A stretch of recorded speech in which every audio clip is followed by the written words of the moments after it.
Okay, we're done with variables, data types, identifiers, declaring. We declare variables, and we print variables, diba? So, ako sa laman ni ibali para in order to siya. Okay, that one.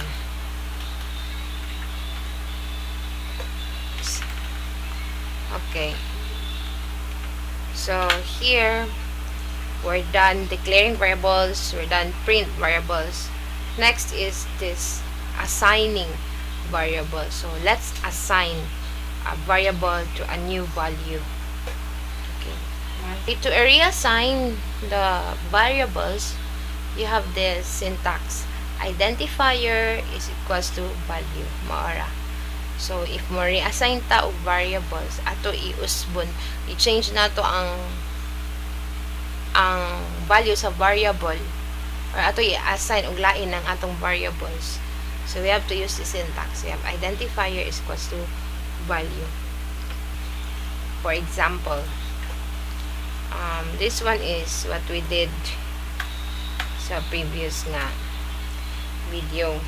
So, since top to bottom man ang sequence sa pag-run, so let's try to change this value ato ipang usbon ni. For example, the name, diba? So kung ato i-assign ni name, this one, diba supposed to be atong bahaton string name is equals to, let's say, Ma'am Jofem.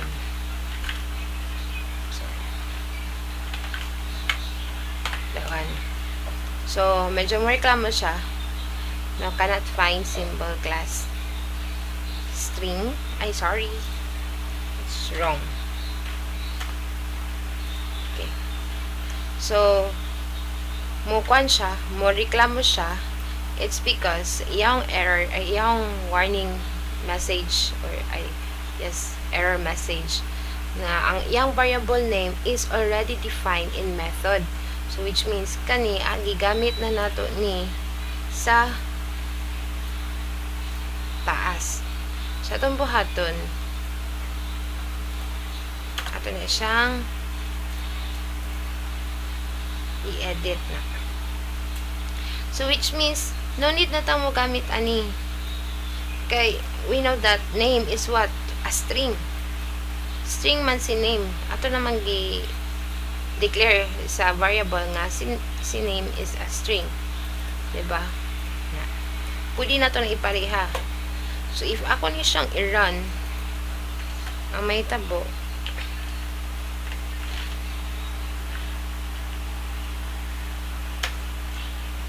ako ikaw si name. Ang pangutana kaninga part, kinsa man nga name ang iyahong i-output, si Ma'am Jofem or si Sir RJ. So, at this portion, if we're going to run this file, ang iyang ipagawas is si Ma'am Jofem. As what I have said a while ago, that this program is a procedural programming siya. So, mo-read siya from top to bottom. So, if ganan kang i-change nimo ang value ni name sa taas, pwede na nato ni i-create nga name, pwede na nato butangan og identifier, which is the name, and then iyahong this one, and then iyahong value. Okay?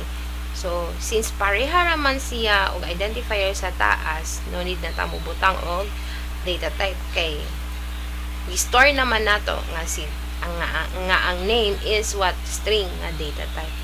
Another example.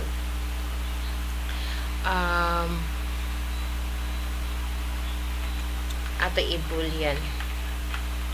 Ato i-boolean ni siya. So, no need to type boolean if ang imuhong ipangalan nga identifier same sa taas. Okay? Example. Now, so, since true or false, it's true or false, di na pwede dungan. Di na sila pwede idungan, ha? Error na siya. So, it's true. So, mo error siya. So, yung button. And then, Pero nako ni. Then, enter. Then, akong run.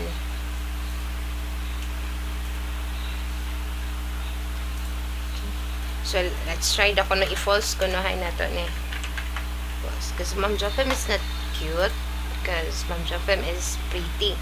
Something like that. So, if ato ni i-run, false. Because Ma'am Jofem is not cute. Yan na ha. Na example. So, because it's a procedural. So, from top to bottom dyan iyang i-run. Not unless if ato ni siya boolean. Pero ato na to is tol. Kana. Di siya mo error ra, di ba? Same silang boolean, pero lahi sila og identifier. So, okay ra. Mo yellow ra siya. If you say yellow, di na siya error ha. Yung reklamo na siya kay wala na to siya gi-call. Pag yellow na siya, meaning ato po siyang i-call. Same sa nam og nam1. It's because wala man gud ta nag-call og nam1 dere. So, nag-warning ra siya nga wala ta nag-call nila. Wala siya nagamit. So, to use this one, we have to display it. So, ang atong buhaton is tol. So, if ato siya run, it's false again. Okay? Because Ma'am Jofem is not that tall. Hindi po siya short. No? Palas Ma'am Jofem. Average. Something like that. Okay? So, here's how to change the value from the value here to another. If you're going to change if you're going to create another value na po from Sir RJ to Ma'am Jofem. Okay? So, actually, pwede lagay ka rin siya. Pwede siya ito yung butang na pustaas para limpyo siya tanawon. That one. Kana. Pwede na ito siya na. So, ito rin siya i-run. Same na Japon. Wala siya ka-error. Okay, mas bahig manggod. And then, kani, kung ato ibutang ni diri, what might be the output? Na. Ano sa may mahitabo?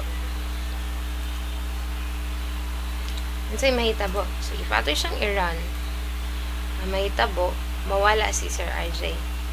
Okay? Kay gi-override man ni Ma'am Jofem. Nga na siya ha. So, nagkuan kag variable dere. Nagbutang ka o value diri nga iyang name is what Sir RJ. Nag-create po kag another value diri sa ilalong which has the same identifier name. So iyang i-override ning si Sir RJ. Dili niya ni i-accept. Iyang kwaon ang Ma'am Jofem. So yan na may tabo. Okay? You look. Because you print the name after Ma'am Jofem's name. Okay? You print this one after Ma'am Jofem's name. If kani ako ni siyang i-transfer to another before ni Ma'am Jofem ang mahitabo, sorry, wait, nilang name. So, kung anaon ako, so after sa name, kisa may before niya nga name, si Sir RJ, diba? So, wala na siya nagreklamo. Kisa may before ani nga name, si Ma'am Jofem. So, if ato ni siyang i-run, so, here, Sir RJ na pod. Yung unang i-run is this one, Sir RJ. Next niyang i-run is what? Hello World. Next niyang i-run is what? Section A. And then, he is cute. And then, grado niya. Then, the name na pod ni Ma'am Jofem. Kay before niya, nga variable name is Ma'am Jofem nga variable name. Kani, before niya is what? Si Sir RJ. Klaro? So, that's the difference. Basing galibong mo ano. So, that's how Java runs. So, if you want clarification pa jud, ask your teacher lang ha. Okay? that's how your program runs. Muna yung sequence pag-run. Okay, reklamo po siya dali nga walay num1. Hey, walay num1. Sa imong button, of course, you have to print it out. Ano siya? Kundi siya, kung ganan kang di ganan, mag-yellow dira. So, parang num. Oh, wala na siya. Same po. Num1. Waka na. Oh, so, clean na. Diba? 1. So, ang una yung print Sir RJ, then 5, and then let's put it 50, then 50, 5 and 50. So, if ato siyang i-run, Sir RJ, then 5, then 50. And so on. So, iyan dyan so from top to bottom. Okay? Now, for hands-on number 2, change the value from your hands-on 1 and print it to the console. Diba sa hands-on 1 na may pulo ka variable? Na-run na ninyo to.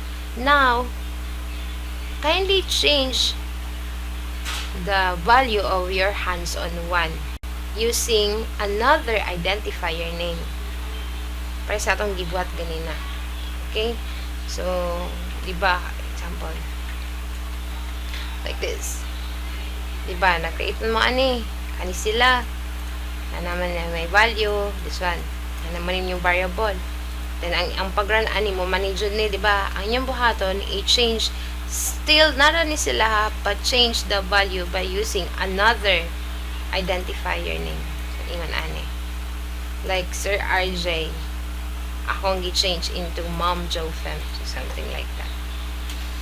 Okay, so, that's for hands-on number 2. And again, if you're done with hands-on 2, raise your hand and ask your